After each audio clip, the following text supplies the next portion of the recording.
Okay, thank you very much. Good morning, my name is Carmela De Benito, and I'm going to introduce my thesis topic, which is the time at risk and NPA effectiveness in the south of Portugal. For it, we are going to follow scientific structure, going with introduction, materials and methods, results and discussion altogether, and finally the conclusions. Sorry. During the last year, no-take areas where any extractive activities permitted have proven to have positive effects on the abundance, biomass, and species richness of the species inhabiting inside of them, but also outside due to spillover.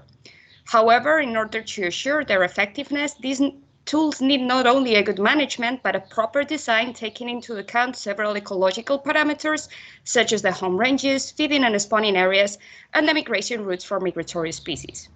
So far, the design of no-take areas has taken into account in most cases the entire bulk of the target population. However, during the last years, several studies have highlighted that among the same population, different behaviors can be found. Therefore, focusing in just one core may ignore those intra-specific difference or behavioral types, thus influencing the success of no-take areas. Therefore, in this study, we aim to understand the vulnerability of white seabream inhabiting in a no-take area in the southwest coast of Portugal through the assessment of the time spent at risk outside the no-take area and understanding if this level of risk would have seasonal or diel patterns. So far, to the best of our knowledge, this study has not been developed yet with white seabream. So white seabream, Diplodocus argus, it's a species that it has a great interest for recreational and commercial fisheries, specifically in the southern Europe. Due to its high site fidelity, normally associated with rocky bottom areas and small home ranges, it can benefit from the effects of marine reserves. However, several authors have described long-distance movements of these individuals reaching up to 250 kilometers. The white seabream is known to be highly dependent on seawater temperatures when it comes to reproducing, but this spawning season usually happens between November and July, with a peak in our study area between March and April. The study took place in Parque Natural do Sudoeste Alentejano de Costa Vicentina, which management class was established in 2011 as the largest NPA in the Portuguese coastline, occupying 260 square kilometers. Although all the areas inside the NPA establish fishing limitations on the gears or the practices, the fact is only some areas specifically restrict extractive activities.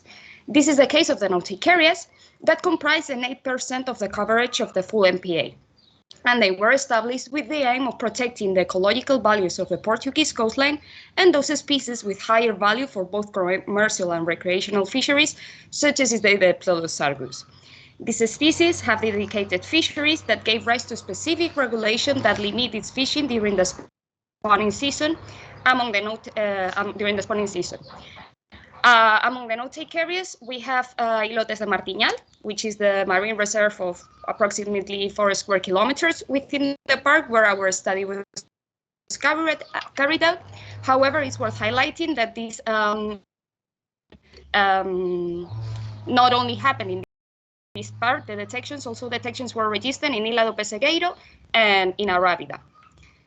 This study was developed through acoustic telemetry. For it, 34 Diplodocus argus were tagged in 3 campaigns going from January to March 2019 with beam transmitters with a delay time of 20 to 60 seconds and expected lifetime of 400 times. Previously, in December 2018, 32 acoustic receivers were displaced approximately about 250 meters from each other to ensure overlapping and the detection of fish towards outside the no-take area. Information was successfully retrieved from 25 of the 32. The area, as we can see in this map, was divided in three sections depending on the habitat suitability for our individuals. First, we have the first one, which was characterized for rocky bottoms and 9 islets, which is the island section. Then we have the deeper area, up to 20 meters deep, which is made up of oceanic sandy beaches, which is an offshore area. And finally, a third zone, that it was located in the east part of the study area, conformed by rocky bottom that spreads towards outside. In order to determine the different intraspecific levels of risk that white seabream was actually suffering here in our no-take area, several parameters were analyzed. First of all, we analyzed no-take area use parameters, such as the resident index, which is the time the individuals spent inside the area during the whole study period. And then we had the vulnerability parameters to understand this risk they were assuming.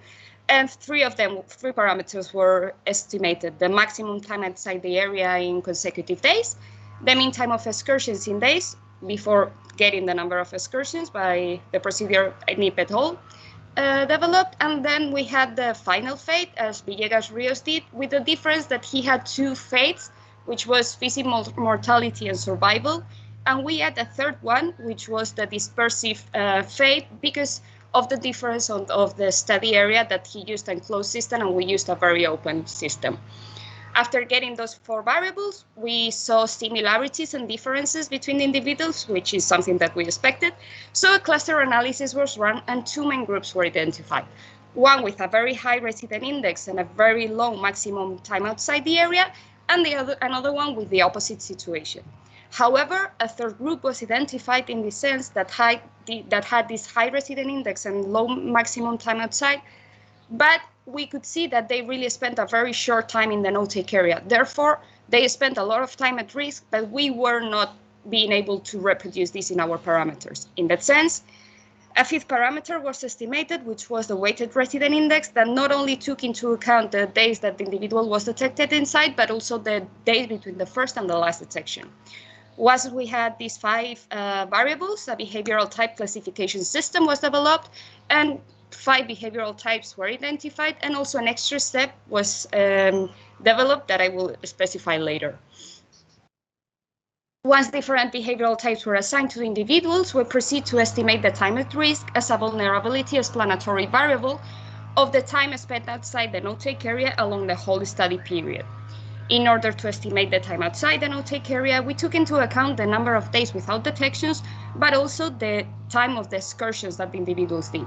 Only those movements detected on the stations located off the limits of the no-take area when leaving and coming back for a period over 12 hours were considered as excursions. Finally, linear models were run to assess the difference or similarities in the TAR between the behavioral types, and in the same way, difference in pattern between seasons were also assessed with linear models. Additionally, linear mixed effect models were run to assess the influence of the seasonality on the time at risk, including individual total length as a random factor. Non-parametric tests were run to assess the difference on diel patterns for the different behavioral groups and seasons. All these same tests were run to assess the difference between the individuals inhabiting in the island section and those ones inhabiting in the nearshore. Finally, we wanted to assess the influence of the home range on the time at risk, and for that we obtained the home ranges from Marie Pedacini's values. That she obtained them through the kernel utilization distribution. She estimated the core activity area, KUD50, and the home range area, KUD95. And then we ran general linearized models to assess the difference on the TAR according to the different uses of the no-take area by behavioral type, season, and habitat. So, the results. From the 34 individuals tagged in the study, 2 individuals were excluded due to fishing mortality less than 2 weeks after the releasing. But additionally, a third individual showed predation patterns, like we can see here. We can actually see how it changes. So therefore, all the detections identified in that predation moment always were taken out also. In the end, we had 1.2 million detections generated, that some part of them were generated in another 2 no-take areas by 3 individuals, as we can see here moving. But in the end, we have 32 feces studied, which almost 72% of them survived, 19% of them left the area, and a 9% suffered mortality inside the no-take area. With those calculation and application of the site attachment and movement patterns, the behavioral type classification system was developed in 5 steps, with the extra step for the inhabiting area. And with this, we have 5 main behavioral types. 12 the resident individuals, we had 12, which were including those individuals that remained in the no-take area throughout the whole study period. Then we have 11 leads, or living on the surroundings, which are those ones that did frequent use of the no-take area but did not remain inside the whole period. 3 travelers and 3 dispersed that left the area for a period of time and came back, with a difference that the travelers were detected in other arrays, whilst the dispersed, we don't know exactly where they were outside. And finally, we had 3 gone ones, that are those individuals that left and never came back. Additionally, for the individuals with high site attachments, that are the residents and the living on the surroundings, 17 individuals inhabiting in the islands were detected, 12 residents and 5 lease, and 6 inhabiting nearshore, which were all of them lease. So the results showed how our individuals spent more than half of the study period at risk. As we can see in the following graph, showing the ratio between the average time spent at risk by each behavioral type respect to the average time of the overall population with this red dashed line, prove how the individuals inhabiting in the lotes of marginal no-take area are not being enough protected. These results contrast with previous findings that showed how this species, due to its high site fidelity and small home ranges, obtained great benefits from the creation of protected marine reserves. However, such studies did not take into account different behavioral types. For the individuals with low site attachment, gone ones, dispersed, and travelers, the mean TAR value was twice as high as the mean TAR value of the individuals that stayed in the no-take area, residents and lease. But in the same way, the lease with high site attachment but moving more outside proved to have 2.6 more TAR than the residents, and additionally, the residents spent almost 25% of the time at risk.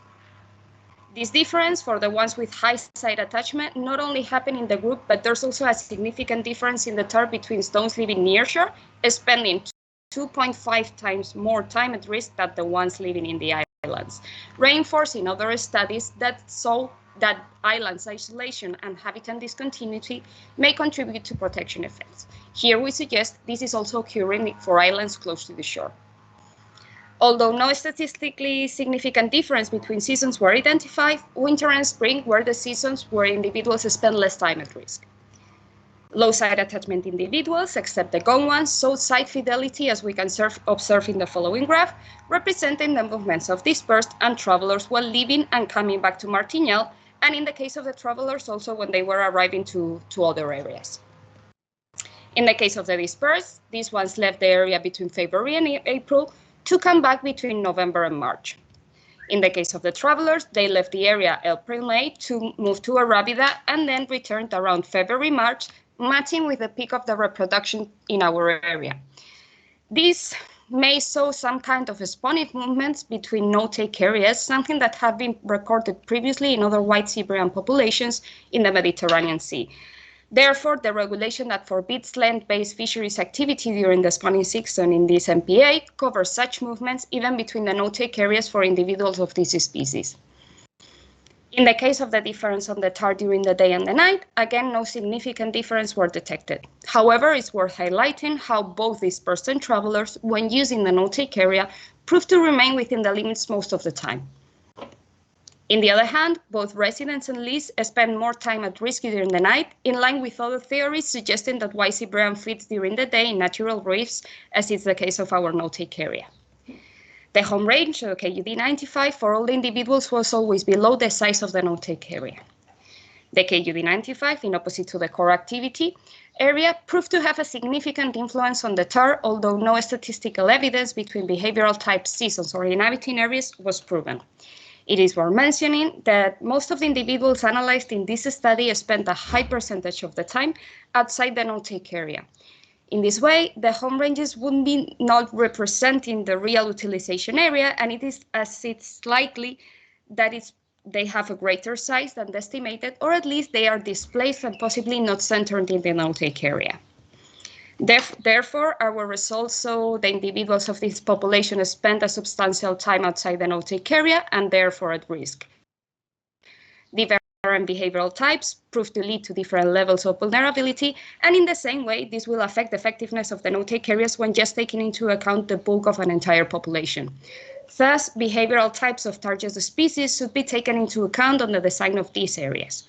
Finally, and even though no statistical difference between seasons have been proved, some of the individuals within the population demonstrated dispersive tendencies. However, the fate of part of this population is still unknown. Thus, further research should be done to understand the movements of these individuals, and in the case of being related to the spawning season, modify the existing limitations. Thank you very much for your attention. I have to say that we need to continue doing some research during the following month, and I would also like to thank Barbara, my supervisor, for her support all these months, Luis and Ines, that they have been there all the time, Maggie, she's been my right hand all these months, and of course my IMBRC family. And here we have some reference from the study, and this is it.